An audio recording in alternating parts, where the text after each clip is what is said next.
带去读唐诗，记汉干仪，作者杜甫。金我不落思岳阳，心若纷飞冰在床。美林关关结秋水，灼灼洞庭望北方。红飞明明日月白，清风夜彻天有霜。玉京军地一北倒，血气麒麟意惶惶。芙蓉升旗烟雾落，应当倒景遥潇湘。城中持军水铿锵，无人嬉笑不在棚。试闻作者七上书，恐是汉代汉张良。昔随老师定长安，为了未解心参详。国家成败我岂敢，昔然胜负参风香。酒南留地故所食，南极老林应受伤。比邻何为结秋水，言得地势讲玉堂。简介：韩干仪是一个有才有德、忠心不离的好官员。真可惜，伊的生平并无详细记载。由早到这个时阵，拢是杜甫内心所敬服的良臣。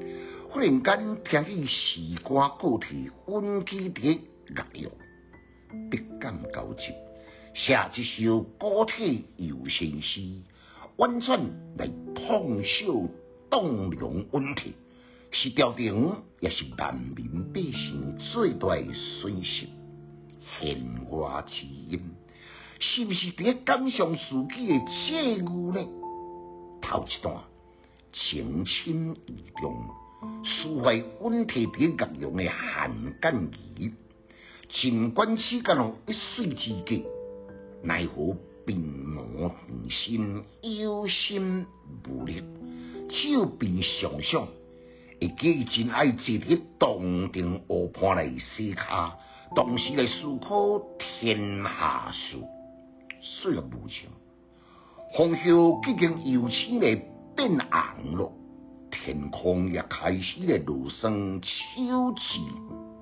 第二段，天马行空结意的铺张，用比形的手法，照洞庭秋水来描述妙幻的心境，唱起分一北斗，有的骑麒麟，有的骑凤凰，受着濮阳的奇幻，伫烟雾缭绕中来飘过，倒影在潇湘流水中，温玉风文仙人带动水地光，辅助汉高祖刘邦开疆颠土，建立400年的江山迄类的张良，正正对车上主的化身，才会当运筹也决胜千里。言我张良功成身退，军场抑阁存在，汉朝已经变成历史了。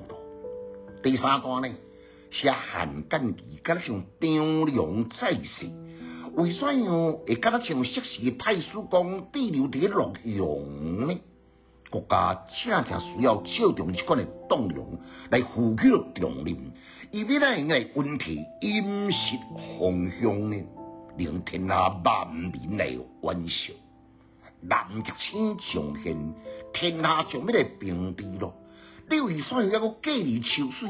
为怎无被请到朝上来辅助君王呢？